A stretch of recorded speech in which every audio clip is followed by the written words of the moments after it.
Hey, good morning.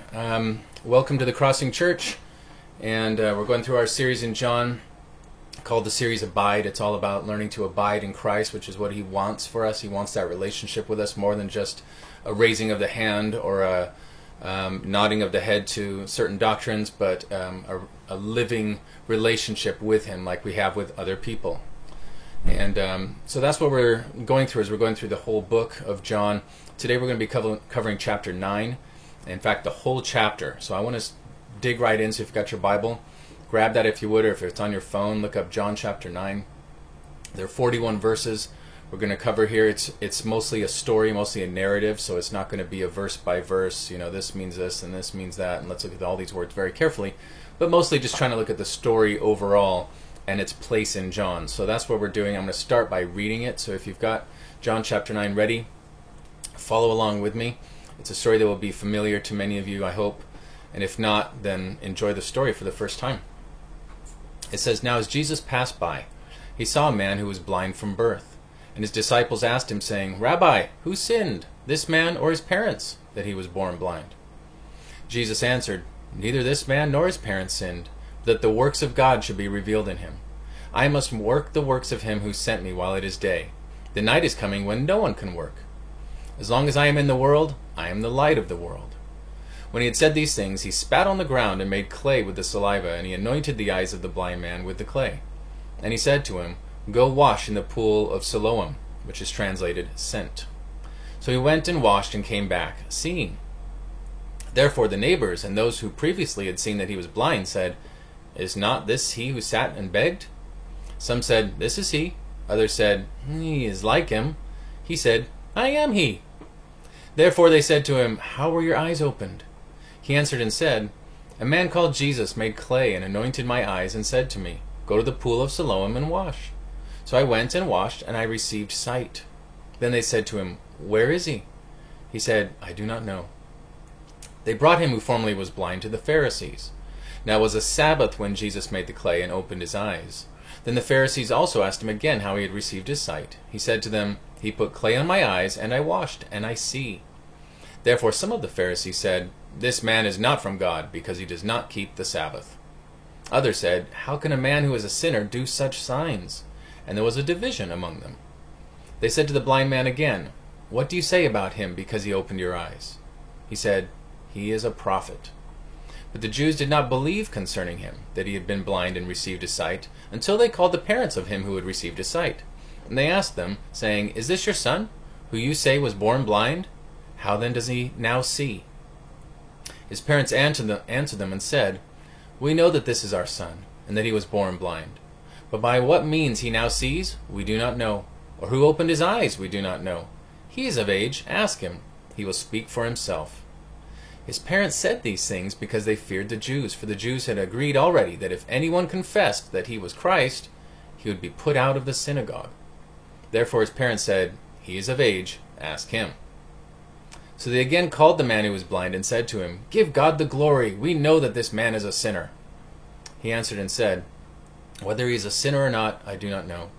One thing I know, that though I was blind, now I see.' Then they said to him again, 'What did he do to you? How did he open your eyes?'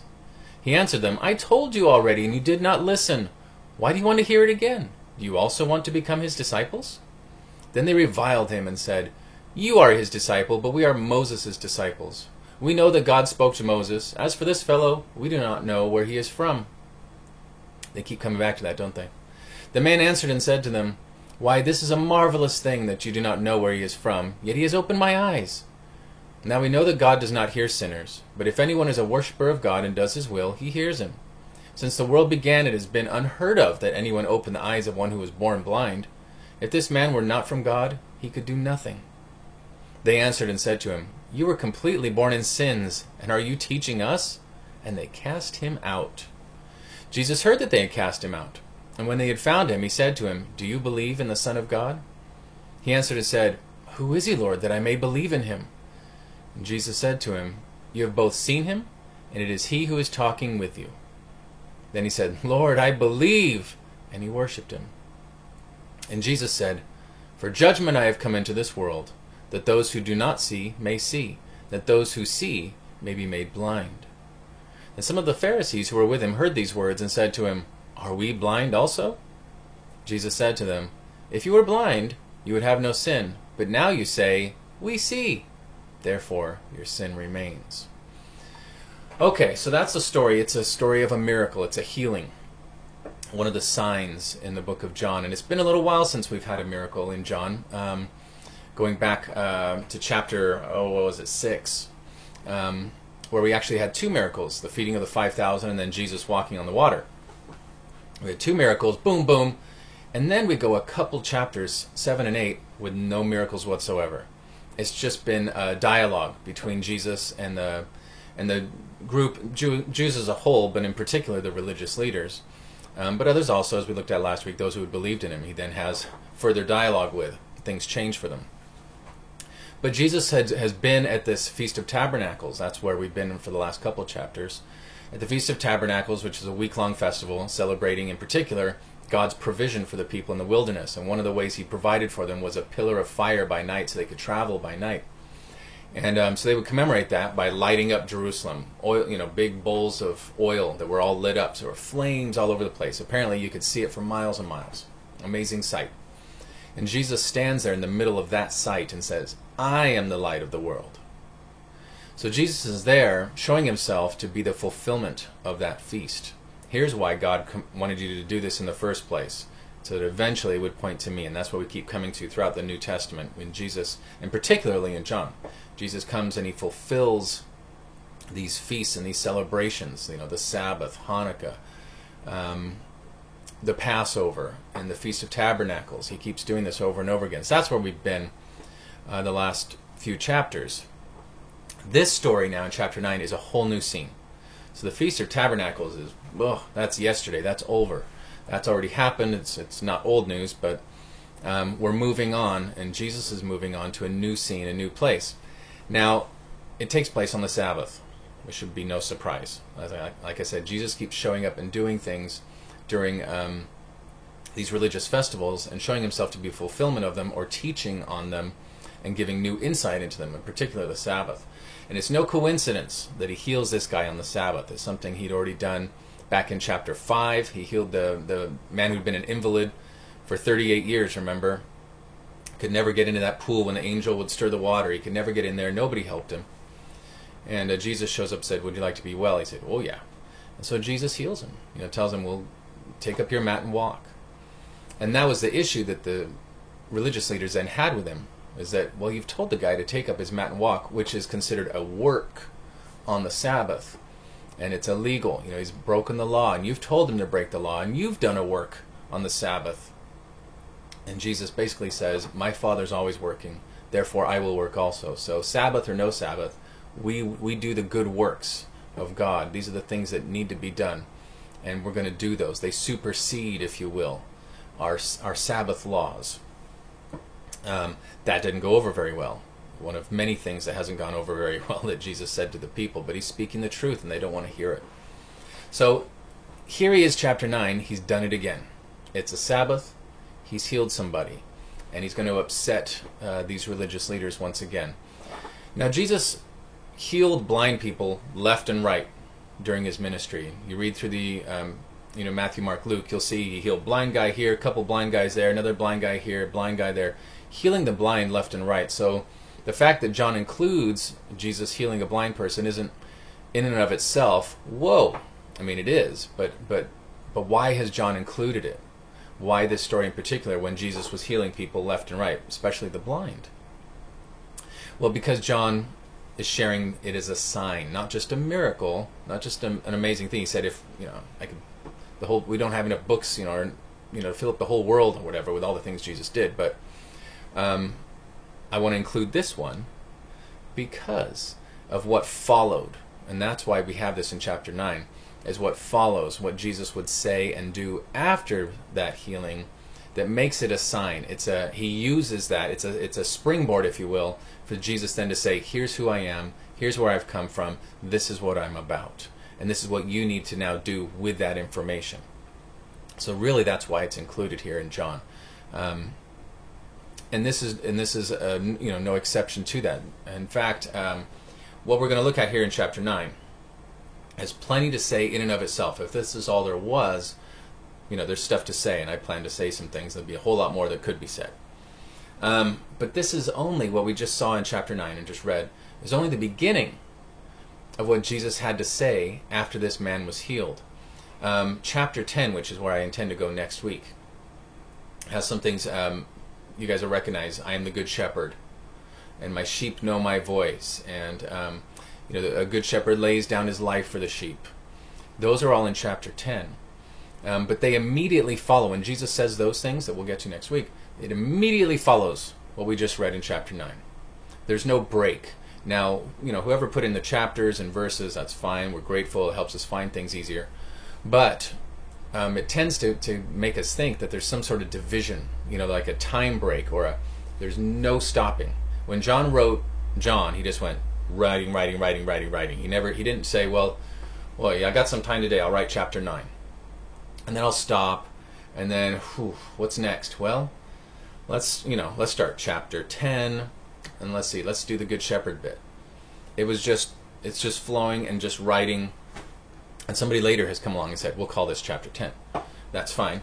But we need to understand that what Jesus says in chapter 10 is absolutely related to what we've just read in chapter 9. It follows immediately. The guy's cast out of the synagogue. He's healed, cast out. Jesus says, do you believe? I believe. And then they ask the question, are we blind also? And then he goes in to this stuff about the Good Shepherd. So when we get to that next week, and I hope to do, don't worry, I'll remind you of the context. That's my plan. But know that when we get into that stuff about the Good Shepherd, it's about what's just happened here in the temple area. So keep that in mind as we go through that.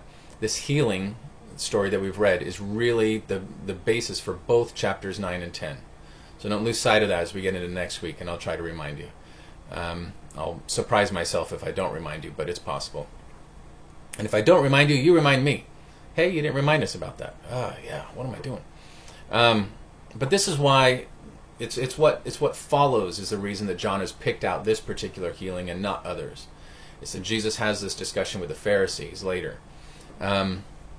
So here's the story, okay? And I'm not going to, like I said, I won't go verse by verse by this, but just kind of summarizing what we just read in chapter 9. Keep your Bible open so you can reference things as I talk about them. But it begins with Jesus and his disciples, kind of coming across this man who was born blind. It's important for us to know he's born blind. And the disciples ask what seems to be kind of a strange question. It's not a question that many of us would ask, I think. It was particular to their time that they asked this question. They said, Rabbi, who sinned, this man or his parents, that he was born blind? At the time it was thought, very superstitious thinking back then. We talk about superstitions in the Middle Ages, centuries after this time. They were, in the 19th century, filled with superstitions. So we have come a long way from superstitions, but certainly 2,000 years ago they were filled with superstitions. And one of them was that people born with disabilities had been cursed. In fact, there was even a teaching at the time among the Jews that sinners, people who had been sinful and awful in this life, and they died, they would come back. It's very much like a reincarnation type of thinking. They would come back as people, not as animals. They would come back as people with disabilities and deformities, and that was their curse. And so the thinking at the time was that somebody born blind, somebody born, with an arm that doesn't work, somebody born whose legs don't work, somebody born with a mental disability, somebody like that was somebody who was cursed from a former life. And so that was the belief, that was the teaching, that was what was going around. And we look at that a little funny these days, but 2,000 years ago, without a whole lot of science and other things to explain it, that's what made sense to them. And so they were asking an honest question. Did this guy sin in his last life? The other option was they would even teach that it was possible for an infant to sin in the womb. I mean, what they're trying to do is explain why people have disabilities. And we've learned through science, okay, it's this with the chromosomes, or this, happened in the womb. We can learn to explain those things scientifically. But back then, they were just like, what's going on? Why is this person, different than the rest of us? Must be cursed. And they could only be cursed. Why would they be cursed? Well, they must have sinned something awful to get this, right? This is some terrible thing that they've been given, a curse. So they thought either the guy had cursed in his former life, he sinned in his former life, sinned even in the womb was a possibility for them, or his parents had sinned, and so now they are cursed with a child with a disability. That was the thinking. Jesus answered them. He doesn't go into any of that stuff. He doesn't say, what a bunch of superstitious nonsense. He just says, you know what, it's none of that stuff. He said, neither this man nor his parents sinned. And that's all Jesus gives to that. That the works of God should be revealed in him. I must work the works of him who sent me while it is day. The night is coming when no one can work. As long as I am in the world, I am the light of the world. So Jesus is speaking of day as his life while he's living here on earth, and night will be when he's in the grave. So basically this is Jesus' way of saying, I've only got so much time to get this stuff done. This is the time. While I'm here, I'm the light of the world. While I'm here, I'm healing. While I'm here, I'm giving glory to God through these things. And there's going to come a time, you guys are going to see it pretty soon here, they're going to crucify me, I'm going to be in the grave, and there won't be any of these things going on during that time. It will be night. It will be darkness. So Jesus is just saying, I got a season to get this work done. Here at our house, both of our front and back decks need to be stained. It's been a couple years, maybe 3 years since we've stained them.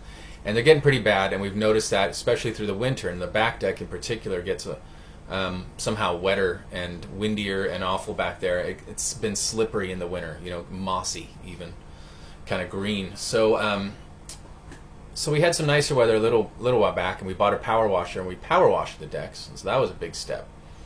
Then we've been having I don't know if I said on this video, but it's raining here today. Pouring rain. It's middle of June. It's pouring rain. And so we're looking at the calendar, for the AccuWeather and those kinds of things, and looking for the weather to see when will we be able to stain the decks. It's summertime, but it's summertime in Sequim, and so we're waiting for basically our 3 days of summer to arrive. When will those 3 days be? And those will be the days we can plan to stain the decks, right? Because we can't do it obviously today while it's raining, or even if it stopped raining today and then it's going to rain overnight or it's going to rain tomorrow. We need some time, a few days of dry that we can count on. So there's just a short season for us to get that kind of work done. And so we know that. We're planning for it. And very similarly, Jesus is saying, I got set amount of time to do these things, to give glory to God while I'm here on earth in such obvious ways. Here's a man doing these things, and he is God. It's a short season to do these things. And so he's just telling them, kind of poetically, with the day and night metaphor, my life, the day is just going to be a short time. I've got to do this, and then the night is coming when I can't work, when I can't do these things. So we're going to do this now, and all glory to God. So what Jesus does is he heals the man. Well, that's wonderful. Did you notice though that it was kind of gross? Jesus doesn't normally do gross stuff. He doesn't normally heal people in some kind of gross way, but in this one, he spits on the ground, does this with his hand, and makes some mud. So he's just got dirt on the ground. He's over there in Judea. It'll be dry. So he, spits, makes this mud. Was that really necessary? Is a question I think a lot of people ask when they read or hear this story. Why the spit? Is that something that needed to happen? Because Jesus, as we know, as we've been through this, he could heal people just by thinking about it. Remember the centurion who comes to him, oh, my boy's sick, he's dying. He says, go home. He's well. And the guy does it, goes home, finds out he was healed at the moment that Jesus had said that. So Jesus could heal people from miles and miles away just with his mind, just by thinking about it. He could do it. He's God. And now he does all this stuff with spit. It's like, why not just heal him with your mind? What's that about? Well, I'll give you a couple of reasons why I think this happened the way it did. One reason, instead of just saying, poof, you're healed like he's done other times, I think Jesus knew, and he knows the propensity. He knows people's hearts, and even hearts that are in the right moving in the right direction, but I think he knew that we might be looking later for a formula to follow. Jesus would always say, poof, you're healed. Or Jesus would always spit on the ground, make some mud, rub it in their eyes. So if you want to heal somebody who's blind, here's what you do. Follow Jesus' formula. He did it every time he dealt with a blind man. Spit in the ground, make some mud, rub it in his eyes, tell him to go wash it off. Formulaic. And I think Jesus was very mindful of that. I'm not going to give these guys, here's all you got to do. Follow the formula. And I've seen, there are even churches today that I think have the right heart. They have seen healings. I believe that there are churches today that have seen great healings and outpourings of the Spirit, and they want to keep recreating that. And how do we do that? Well, first of all, we got to set this up and then set that up, and then you got to do this, and they've got a formula now. When you arrive at their church, you spend 24 hours in the prayer room, and then they blow a shofar, a big horn, they blow this horn over you, and then you come to the service, and they form this tunnel, and everybody runs through the tunnel, and by the end of that, you should be healed. Right? It's worked before. This is the formula. And I think Jesus was trying to avoid that kind of thing. I think that's one reason why he did this. Trying to avoid that. Or at least that's one thing that happens. One thing that comes of the way he did this is we can't say Jesus always did it this way. And so and what happens when we fall into that trap, it becomes more like magic. Magic is, abracadabra, eye of newt. Poof. And that's what I think one thing Jesus was trying to avoid in his ministry is for people to get into, we want to do the works of God. We want to do things like Jesus did, so all we have to do is eye of newt, right? So here he does it differently. Hands us something different that says, okay, it's not always going to look like poof, you're healed, or hand on the head, or you got to go do this and then you'll be healed on the way because of your response of faith. He changes it up as he goes through. So that's one reason why I think he does this kind of gross healing with the spit on the ground. It seems kind of gross. I'd be happy to be healed, but maybe later on people are like, he spit on the ground. What? But to avoid it becoming more like a formulaic thing. And then I think something else we have to understand about this. Spit, saliva, at the time was considered to be medicinal. So we don't know that from reading the story. We don't know that from reading the Bible. So we have to get that from elsewhere. I've had to get that from elsewhere. At the time, saliva was thought to be medicinal. And people would use it for medicinal purposes. Okay, now I don't think Jesus was then using it for medicinal purposes. I don't think Jesus is saying, well, I've got to heal some guy's eyes. I'm going to have to use my spit. That would be like Jesus showing up today and you saying, Jesus, heal my head. I've got a terrible headache. And he gets some ibuprofen. Right? Thanks. Thanks for healing me. Okay, so I don't think Jesus was healing the guy with saliva. But it was thought at that time that it was a medicinal thing. Deeper than that, what happens is using the use of medicine.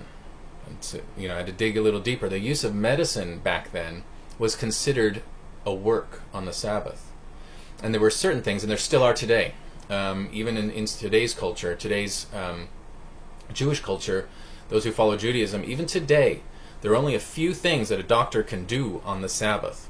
And they would have to be life-threatening. You bring somebody in who's been shot, he's got a gunshot wound. Okay, we got to deal with this today, even though it's the Sabbath.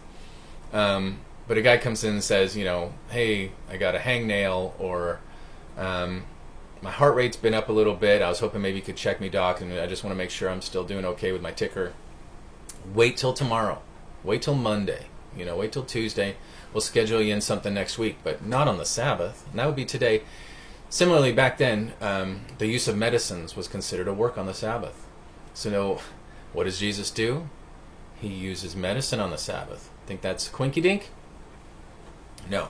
The Pharisees were teaching you can't use medicines on the Sabbath, so he uses a medicine on the Sabbath. He uses his saliva. And so what's up with this? This whole thing, what's he doing? He's wrecking their views of what it means to honor the Sabbath. Okay? Jesus was coming, this was something he did often, right? You've heard it said, but I say to you. This is kind of you've heard it said, you shall not use any medicines on the Sabbath. But I'm telling you, and I'm showing you, there are greater works that need to be done, even on the Sabbath. A man who's been born blind, I can heal him, and for me to say, well, I better not do any work on the Sabbath. Sorry, buddy, maybe I'll catch you tomorrow. Jesus says he's come across him today, and he's going to heal him today, Sabbath or no Sabbath. It's the greater work. It's the work of God. It's what glorifies God more than saying, buddy, sorry, no healings for you today, especially with saliva, because that would be medicinal and we can't break the Sabbath laws. So keep on a-begging, and maybe we'll catch up with you later. Jesus is showing something new, something different, something more beautiful. And he's revealing their hearts, the hearts of these Pharisees. They know the rules, they know the laws, that's what they're all about, and he's showing them, he's revealing by what he does. Then their response, this is how we often know what's in a person's heart. We wait for that response. And what comes out? Picky, nitpicky, breaking laws. Oh, okay, so that's what you're about. Here's what God's about. Healing a man who's been born blind and has to sit begging every day. We're going to change his life forever. That's what we're about. What is it you're about again? Oh, the nitpicky laws. Right. And so when Jesus comes and he brings judgment, he says, I've come to bring judgment on the world. It's not that he's coming with a big finger. It's what he does then reveals, and people end up judging themselves, or their hearts are exposed to everybody else as they respond. So this is what Jesus is doing here with this healing on the Sabbath. It's totally on purpose, using the saliva totally on purpose, is to get the attention of these Pharisees and say, okay, what are you going to do with this? So anyway, and we'll get more into that, as we go along, and maybe into next week even too. Like I said, it's all connected. But I also want to note that Jesus told the man to go wash in the pool of Siloam, which means sent, as Jesus has been sent, as this man has been sent to the pool to go wash. Jesus a number of times commands people to do things, and then the miracle occurs. He tells the guys with the water to wine, his first miracle there at the wedding in Cana, hey, fill these pitchers up with water. They fill them up with water, it turns to wine. So they first had to obey his voice, and then the miracle happens. Same with the man in Capernaum with the son. Says, hey, my son's sick. Okay, here, go home. So the man obeys his voice, and the miracle occurs. Here again, we have another one of these things, and it's not formulaic. It's not so that we can now say, okay, here's what we do. We tell somebody to obey something, and then the miracle will occur. And it's not simply just to say Jesus was always testing people. He doesn't do it every time. Sometimes he just walks through a crowd. You're healed, you're healed, you're healed. They didn't have to do anything. But it does match up what we'll see in chapter 10. It's lining up with something Jesus is going to teach, that his sheep know his voice. And so his sheep respond to him. And so this blind man proves himself, shows himself to be one of Jesus' sheep. He obeys his voice and responds to his master, to his shepherd. And that's what Jesus is going to lay out with the Good Shepherd stuff next week. So we'll get there into next week. So what happens? The man has been healed. Some people around take notice. Whoa, weren't you blind? Yeah. Are you the same guy? Yeah, I'm the same guy. So they take him to the Pharisees. Whoa, this guy was blind and he's been healed. What do you say about that?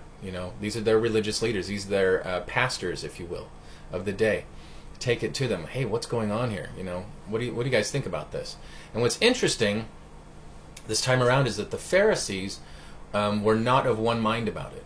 So what we might expect by this point is that they bring the guy in, and the entire group of Pharisees go, not this stuff again.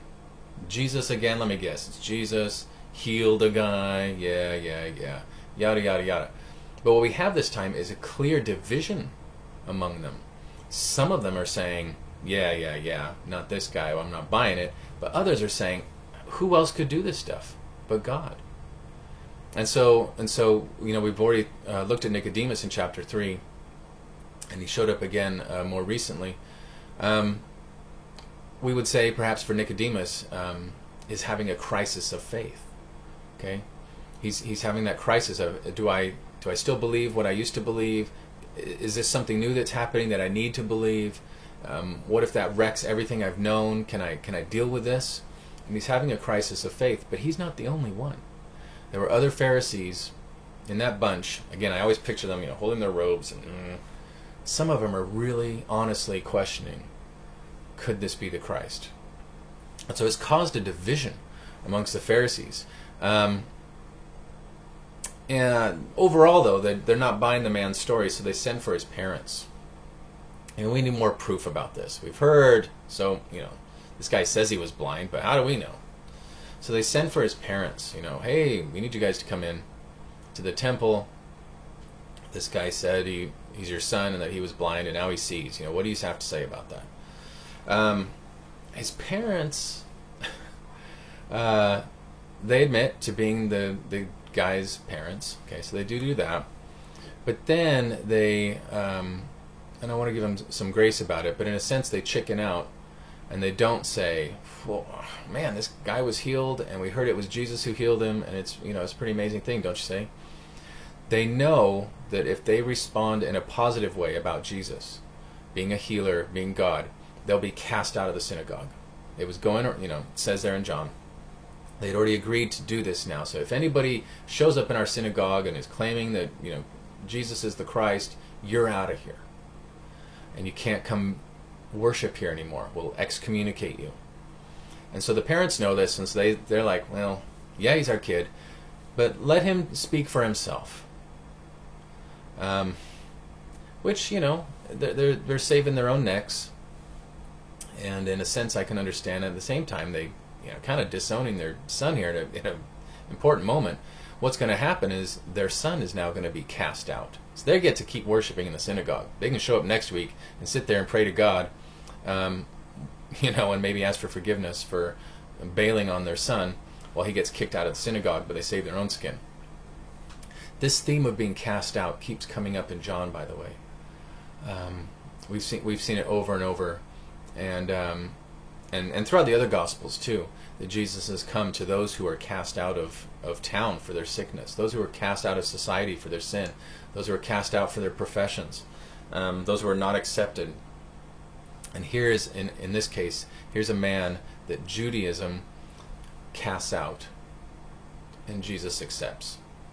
Okay, and this is when Jesus finds him. So the man gets cast out of the synagogue. The Pharisees get upset with him over his testimony. He says, hey, I've told you this story over and over again. You keep asking me the same thing. I keep telling you the same thing. Do you guys want to be his disciples?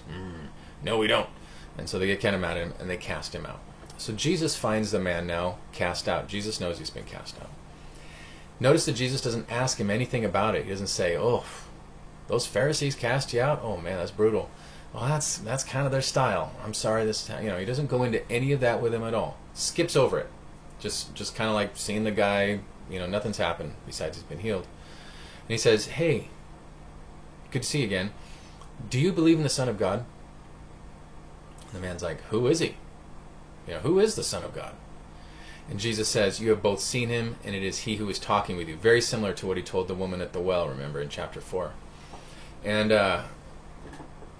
so the guy then believes instantly, do you believe in the Son of God? Well, tell me who he is. It's me.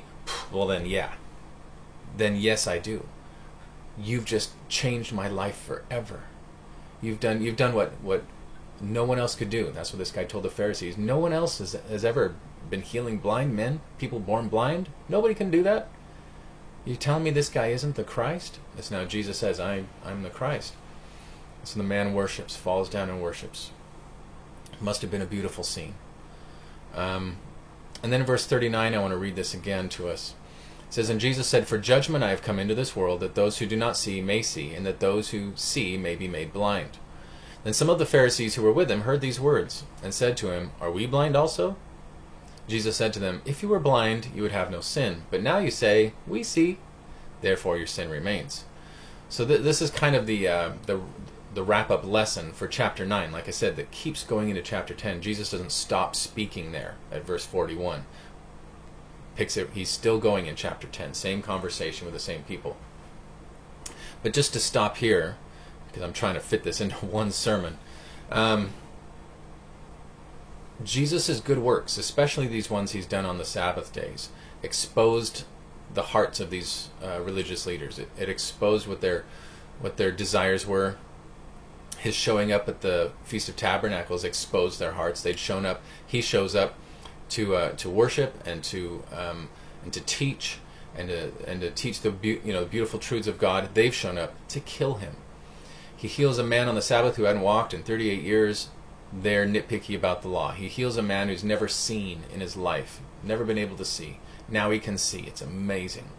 And all they can do is say, this has happened on the Sabbath. We're not buying your story. We're not buying this happened. This is unlawful. You're a sinner. All this stuff. And so this is the irony now. Jesus points out the irony of his mission. Is to take those who, like this man, don't see physically and make them see. So he does physical healings of sight. But then also, spiritually, he takes those who think they see, who think they know everything about God, who think they have insight into who he really is and what he's really about, and how to honor him and all these things, and he shows them to be blind, to be spiritually blind. And that's why he's offered them throughout the thing, I am the light of the world. I will guide you, but you got to follow me, right? That's how light works. You follow that flashlight around. Jesus was the flashlight offering to be anyway, but they were spiritually blind. So that's the irony of the story.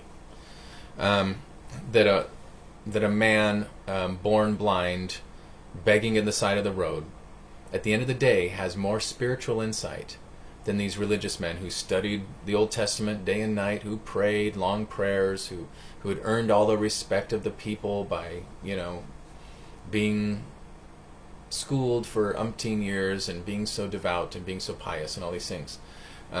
This man now, at the end of the day, worships the true God, the living God, revealed in Christ. And these men are still totally blind spiritually, still focused on law, focused on, in many cases, their own positions and all that kind of stuff. So this is what I would call a biblical diss. The end of chapter 9 is a biblical diss where you can all go, ooh, they got burned. That's what's happening there. It's a biblical diss. It's an ironic story. These seeing men are shown to be blind, and the man who is blind can now see.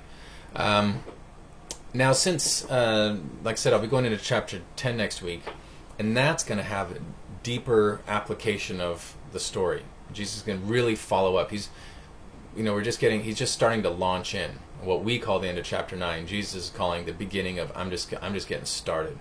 So we'll get into that stuff next week, about the Good Shepherd and who he's talking to while he says that. We've got to keep that in mind. But so we'll be talking more about that kind of stuff next week, and that's where this thing is really going. Oh, it's cold back here in this room. But that's why you see me with a coat on every week. I'm cold here in my office, but coffee's nice. But what I wanted to talk about this time around, and as a preacher, you come through passages and you probably can find something different to teach on the same passage each time. But for me this week, what I thought I wanted to bring out was what often I think gets skipped in this story, which is pain and loss. We go, what pain and loss? This man was blind, now he sees. Yes. But there's pain and loss throughout this whole story. There's division throughout this whole story. Disagreements about faith throughout this whole story. The blind man disagrees with the Pharisees. The Pharisees disagree amongst themselves. This man is then cast out of the faith, if you will, or the practice of his faith. And then we also have, as I pointed out, the parents in a way kind of disowning him at a moment when he needed support over faith. They were afraid of being kicked out of the church, and so they don't stand up for him. These are the kinds of moments that bring such pain into people's lives. And it's brutal that we see all this in one story. All these things that come from disagreements about faith.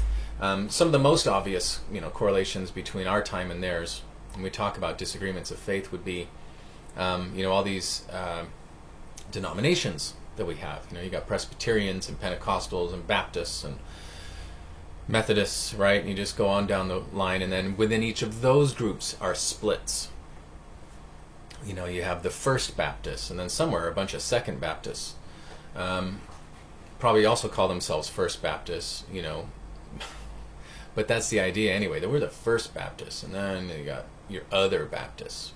I can say these. Our church is part of a Baptist denomination, so I'm not going to pick on Pentecostals or Presbyterians. I'll just pick on our own group a little bit, and split. In fact, there are more Baptist denominations in the United States than any other. We've got, I don't know what it is, 78 or something like that.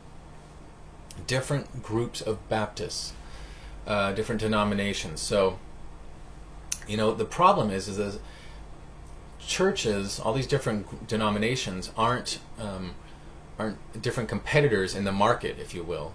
It's not like Colgate and Crest. Saying, well, I'm the better toothpaste. Well, I'll whiten your teeth. Well, I'll da da da and I'll da da da. That's not supposed to be the idea. That may happen. That's not how that certainly isn't supposed to be happening. We are one church, just one. Jesus has one bride, one church. It's one group. But now we are one group split into all these little different things. There was a major split early on between East and West. And then we had, of course, the Reformation. It was a major split from the church there. And then within the Reformation, then there are splits. And then from those splits are splits. And those splits split into different splits. And here we are today. The church has divided many times over matters of faith and practice. Hey, we believe people should be baptized. How do you baptize? What's a legitimate baptism look like? And so we split over that difference. Can a child be baptized? Some say yes, others say no. That's not belief on their part. It doesn't count. And so no. And so what ends up happening is we don't fellowship with you. We start our own group where we only baptize this group who make a profession of faith, and we baptize them, total dunking, and you guys keep doing your thing over there. But and we almost see each other as different groups. But I don't think God sees us. We are one church. He came to establish one church, Jew and Gentile. So he didn't come to establish a Jewish church of Messianic Jews over here, and then another church with Gentiles over here. The whole point at that time was blend it all together. Come on, guys. I've come to save the world, right? So anyway, all these disagreements, of course, hurt our practice of faith, as we, in many ways, are now incapable of learning from each other because we're not even in fellowship with people who think any differently than we do, right? Say for Baptists with Pentecostals, those who are more charismatic, a little more expression in their faith, open, I would say, a little more open to miracles, to signs and wonders. They believe that there's still continuation of speaking in tongues. And what do they have to say to us as Baptists? Well, not much, because we don't interact, because they have their church over there. We've got our thing over here. But what we've got to realize is we're actually just one church. And those divisions, anyway, all those splits and all those differences have come over years and years. And, what does that say now, as our witness in the world? What is our witness to the world that says, hey, we're a great group of people filled with the Spirit of God, gentle and kind, just don't bring up infant baptism, or don't bring up speaking in tongues. Just don't. You'll see us ignite. And other than that, we're a real friendly group. The fights amongst ourselves, the world sits and watches these things over centuries, and they make their judgments. They say, hey, I want to be a part of that. Or, why would I want to be a part of that? They can't even get along amongst themselves, right? And so that's a sad thing that's happened, and that was what was happening, for the Pharisees in this story, division over Christ. If anything's worth dividing, that would be it. But still, it's going to bring a lot of issues, and it would have brought up in Judaism itself. Another issue that comes up in this passage is the man gets cast out of the synagogue, cast out of, excommunicated is what we would call that, or what the church would have called that centuries ago. Sent out, no longer able to come in and practice his faith. There are lots of people out there today who are no longer worshiping in churches, no longer fellowshipping in churches, because at some point they felt they were no longer welcome. I met a couple recently who were planning to get married, but are living together, moved in together, and asked where they go to church, and they said, well, we used to go here, but we don't go there anymore, because after they found out we moved in together, we no longer felt welcome. We felt judged. We felt people didn't want to talk to us anymore. This kind of thing, and eventually, they left. So in today's church, we don't really deal much in a formal excommunication. A pastor doesn't, so often stand up and say, you're no longer allowed to worship here. We excommunicate you from the church. We, as Paul termed it, hand you over to Satan. These days, the church tends to be much more passive-aggressive. And so it may not be an official statement that comes out, but people get the gist. Okay, people know, hanging out for a while, like that couple I talked to, they got the gist. We're not welcome here anymore. And there was no official statement made by a pastor or the church leadership, but we'll just let them know we don't really want them around anymore. And it comes in in conversations before and after church. A gay person will know soon enough whether or not they're welcome in a local church. It won't take them long. It's not that they have to read through official statements. They just get the sense. Are these people happy to have me here? Are they happy to see me coming to meet with Christ? Or does the fact that I'm gay, is that something they can't get past and they don't want me around? They're uncomfortable with me. And people will pick that up. Like I said, they hear conversations before and after church. They hear the way that people joke with each other, and they'll pick it up. Same with somebody, if there's somebody who's had an abortion, say, or is considering abortion, they'll know soon enough whether or not they're welcome in a local church. They'll hear about it in the terms that people use. They'll know. They'll just know, and they'll make their way out. And so, in a passive-aggressive sense, we've now removed some people from the church. It happens that way. It's sad. People know soon enough from the pastor's sermons. They'll hear things the pastor says.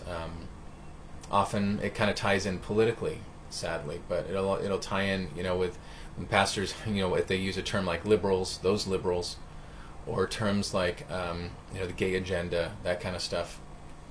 That stuff comes out, and people know very quickly whether or not they're welcome to be in a local church, or if they've been, in a sense, excommunicated, cast out.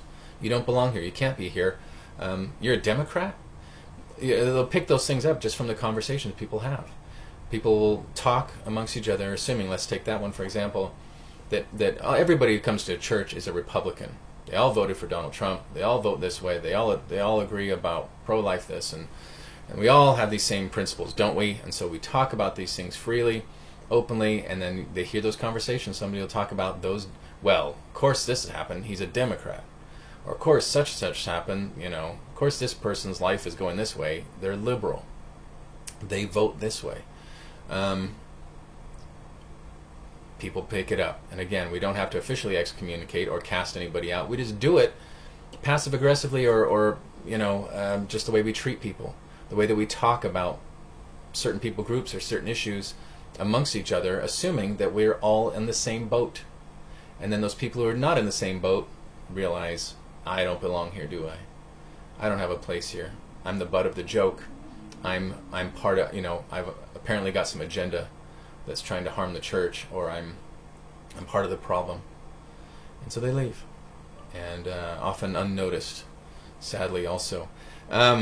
Same thing goes for theology. So that's, in many ways I'm speaking there about some political differences that people have, and ways that people are then don't feel welcome in a church. They're cast out, essentially. But same thing goes for theology. Many of us think that there's only one way to understand a doctrine in the church, or a concept in the church. There's only one possible way to understand that. We get that because we grow up, many of us grow up in a denomination that teaches this is the way, right? We're Baptists, and so there's only one way to think about a baptism. It's this way. and everybody else who thinks differently is wrong, and that's why we don't go to their church, and that's why we are Baptists and not Presbyterians. Things like that. But again, welcome to all these denominations. Of course there are more than one way. Of course there's more than one way to think about a lot of doctrines in the church, or we wouldn't have all these different groups thinking differently about the same thing, practicing differently about the same thing. And it's so easy, I think, for us to think that we've joined the right church that has all the right doctrine, we understand everything correctly, and we practice the things correctly. Those other guys get it wrong.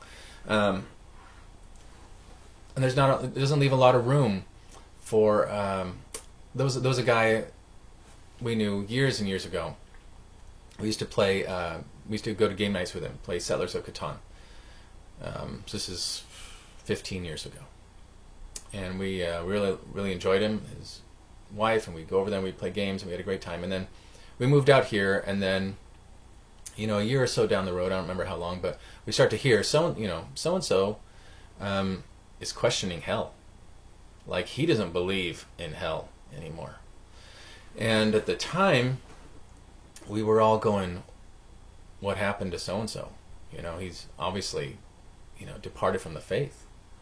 Doesn't believe in hell. I remember thinking very similarly when I was at seminary, and there was a guy in our group, in my classes, who was Seventh-day Adventist. And I'd heard of Seventh-day Adventists, but this was a guy, and so he was sometimes, explaining, what made a Seventh-day Adventist. And one of his beliefs was he didn't believe in that there was a hell. He believed that people, it's a doctrine called annihilation. That basically, people who don't believe die, like everybody dies. They die and they cease to be. In a sense, their soul is just burned up, if you will, even in the lake of fire, and they're gone. And he didn't believe in an eternal conscious torment. And I remember sitting listening to that guy in seminary. This is 12 years ago. And thinking, what a kook. Who is this guy? Who led him into seminary? That's what I was thinking at the time. My mindset then was, we all know what happens in the afterlife. We know. And how did I know? Because I'd heard one view, and now I knew that. What I hadn't heard is that there are more than one view. There's more than one way to think about these things. There has been for as long as there's been a church. In fact, in that particular issue, been 3 or 4 ways since the church started. So not new thoughts, not some guy who's gone cuckoo and come up with some thing, because he wants to get rid of hell. Stuff that the church has believed, or groups in the church have believed ever since it started. So anyway, a lot of we're so sure we know how these doctrines work. Many times that's out of ignorance because we've only heard one thing. Similarly, when I shared, my thoughts on end times views, were very different than what people expected. I think a lot of people were expecting, what they'd read in the Left Behind books, essentially. And I said, no. I think this is a different way to think about that. And for me, that wasn't a new view. That was one of a number of views that I'd come to understand. But I know there were people who were like, they told me, I've never heard that. How can it be true? I've never heard that. Well, because you've never heard it doesn't mean it's not true, or can't be true, or shouldn't be considered. It means you were ignorant, because you hadn't read, or you hadn't heard, or your pastors hadn't done a good job and told you that there are other ways that people think about this in the faith. And so that's one of the things that we try to do at the Crossing, is make room for people to ask honest questions. Sure, some will come in, trying to ask questions just to point out that Christianity's a hoax or something. But many people have honest questions about issues, and the church, for many of them, is the last place to get answers. What they get are, you have to believe this certain thing, or you're wrong. They say, well, but isn't this also a consideration? Not here, it's not, and we try to make room for that, and it's not by being fuzzy about doctrines. Firstly, Jesus Christ was God in the flesh. He died for the sins of the world. He's resurrected on the 3rd day. He's the only one who gives eternal life. He's the way, the truth, and the life. That's Christianity. We don't come and debate that, or you no longer have Christianity. But after that, you've got all these other trickle-down doctrines, trickle-down practices that come in our faith, and those are things that people have honest questions about. And is the church a place where we can ask those questions, or will people be cast out simply for asking it? Like the guy who is questioning hell years ago. I think in many of our minds, we were like, that guy's no longer one of us, is he? He's out of here. He's questioned something that we all know how it works. It's like, I came to find out we don't all know how that works. We think we know how it works, but it could also be something else, and it could also be something else, and maybe even, crazy possibility number 4, we just haven't sat down and thought about it like he was doing. And is there room for people to do that in the church? To consider possibilities? Like I say, I'm not talking about things outside what we would call the Orthodox faith. These are views within the church that have been around for a couple thousand years, many of them. The isms, right? All the different isms that we looked at before, but people often are feeling unwelcome because they may hold to something different than the rest of the group. If it's something different about the person and work of Christ, then we've got an issue that we need to deal with. If it's something different in their political view, if it's something different in a doctrine or practice that if we can be honest, we could say is debatable, then there should be room for that person to be there and to have those questions and to have those thoughts and to sit there in the pew with us and hold to a different belief of whether or not people are chosen by God or if we choose, or whether or not you can lose your salvation. Those are kind of some of the big ones that are out there that divide people up into groups and isms and certain church denominations. Anyway, do we have room for that in the church? Is a thought that I think we need to consider when we look at a story like this, or do we cast people out who have something different than what we always grew up with?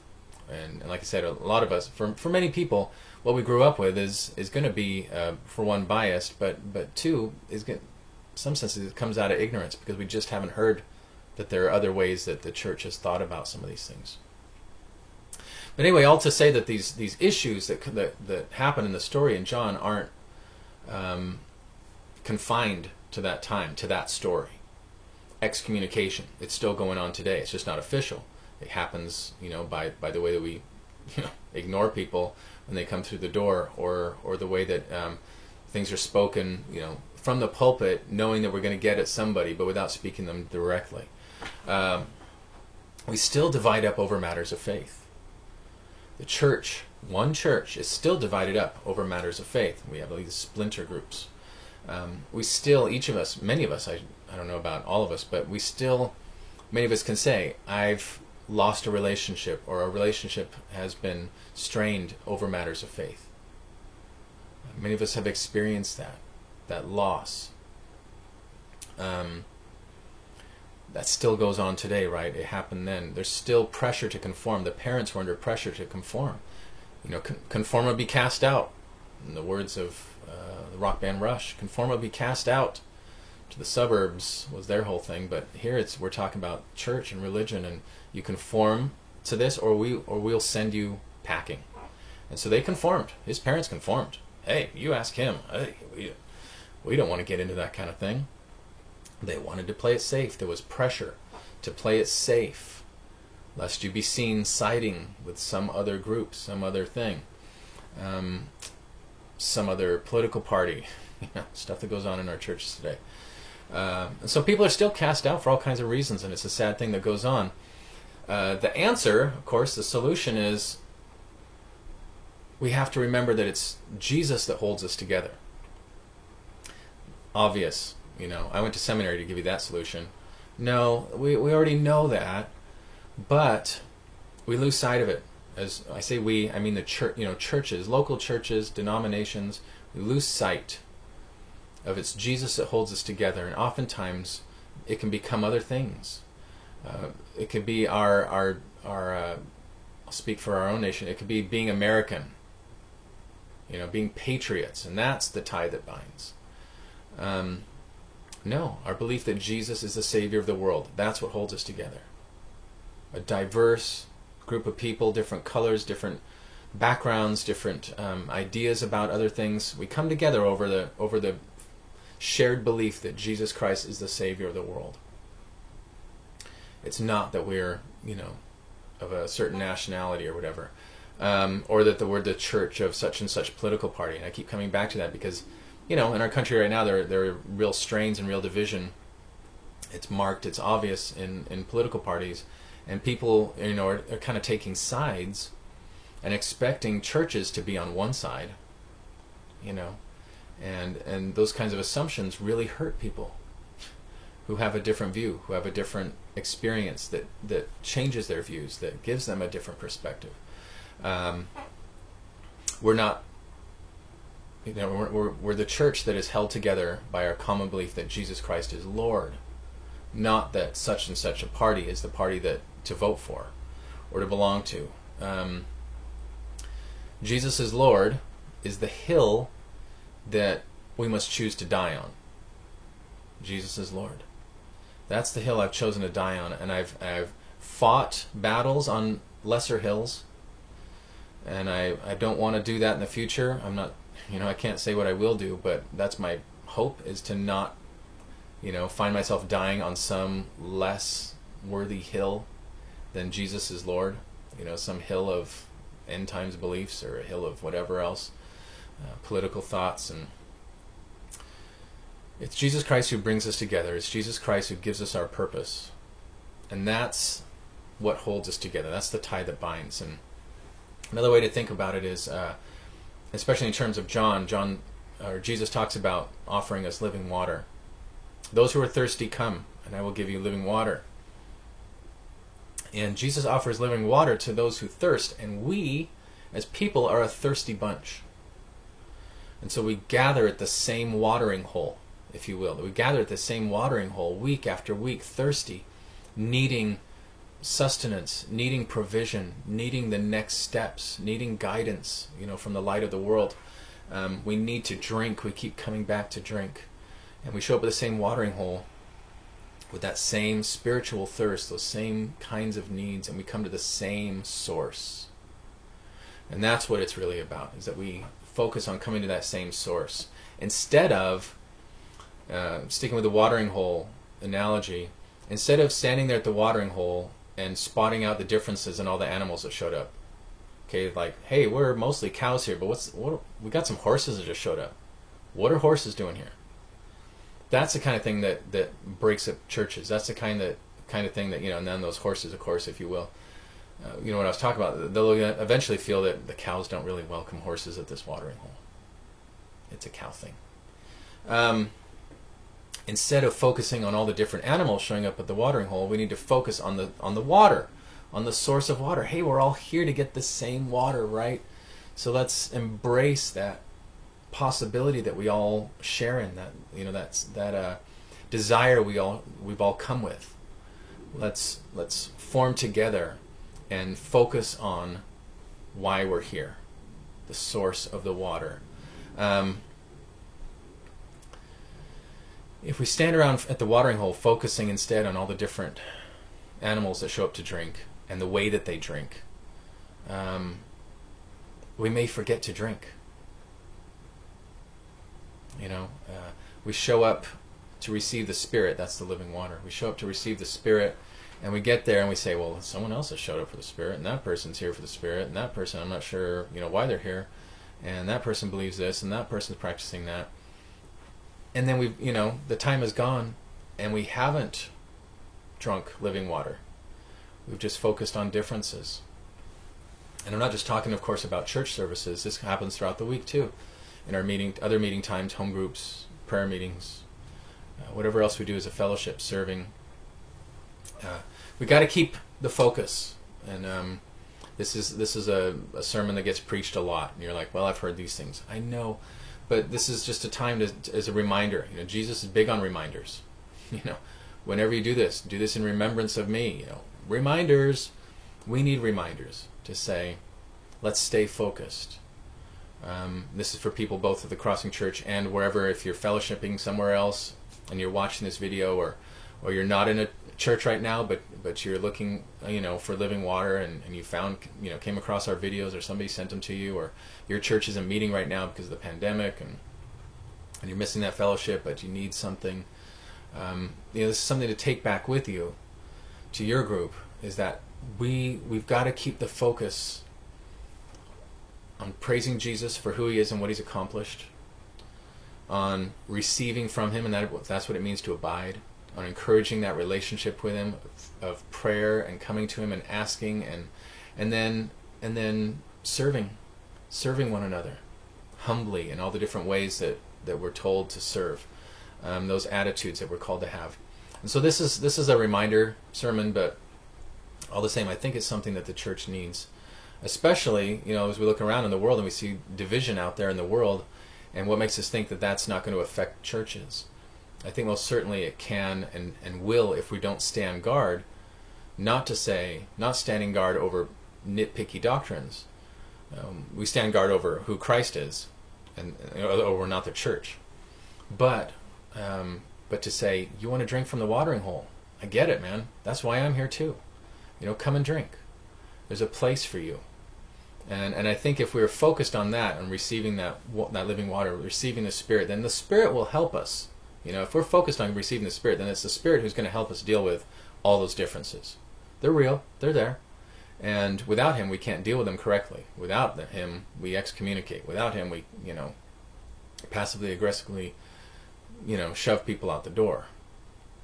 But with him, we can learn to work with people who have a different background, who have a different perspective, but are here to drink from the same living water, and that's come to the same source, which is Christ. So hopefully be encouraged in that. Like I said, take that back to your fellowship, your group that you're worshiping with, and keep that focus that Christ was trying to get his church to have, that we are called to be one church that glorifies him and is a strong witness to the world. Amen?